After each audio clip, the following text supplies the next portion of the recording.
ज्या ठिकाणी तुम्ही आता तपासणी केली गॅस सिलेंडर संदर्भातला अवैध साठा आहे का, काळा बाजार आहे का, काय कधी प्रक्रिया असणार आहे पुढची आपली रेशनिंगची?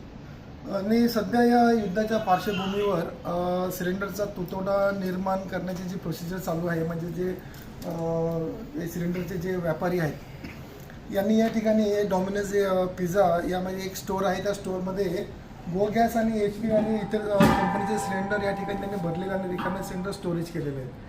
एक काळा बाजाराच्या दृष्टिकोनाने त्यांनी ते सिलेंडर स्टोरेज केलेले आहेत.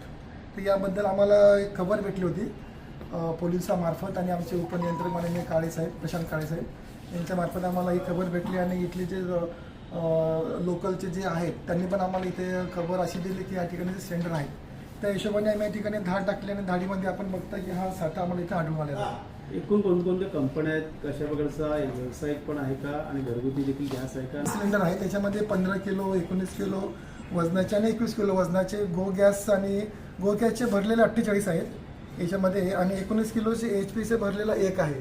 बाकी सर्व सिलेंडर हे रिकामे आहेत.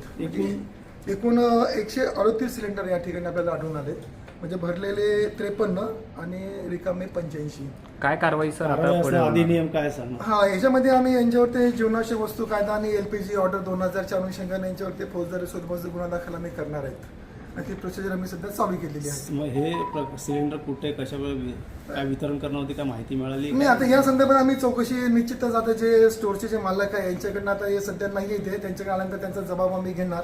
त्यांनी कशा प्रकारे कुठून हे सिलेंडर आणले आणि कशासाठी आणले ही चौकशी आमची चालू आहे. सर, डॉमिनोज डॉमिनोज पिझ्झा आहे, किती सिलेंडर त्यांना ठेवण्याची मुभा आहे, आणि या ठिकाणी पाहायला गेलं तर त्यांची स्वतःची लाईन आहे का, सिलेंडर आहे का, काय वापरत होते? हां, आणि यांना सिलेंडर एवढे सिलेंडर ठेवण्याची यांना मुभा नाही आहे. शासनाने यांना फक्त कमर्शियल सिलेंडर हे 20%च देण्याचे यांना अलॉट केलेलं आहे. त्याच्यापेक्षा जास्त सिलेंडर यांनी या ठिकाणी म्हणजे स्टोअर केलेले आहेत.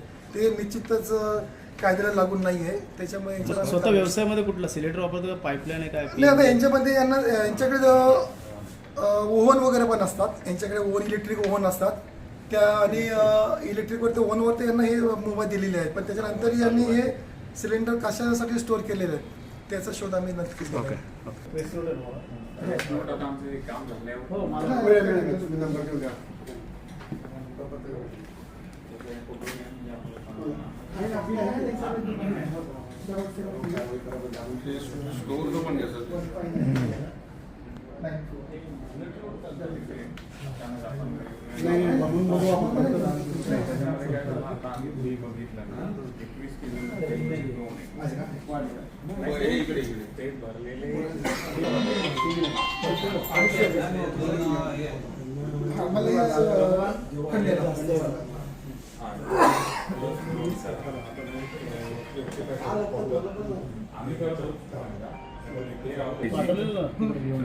त्याच्यामध्ये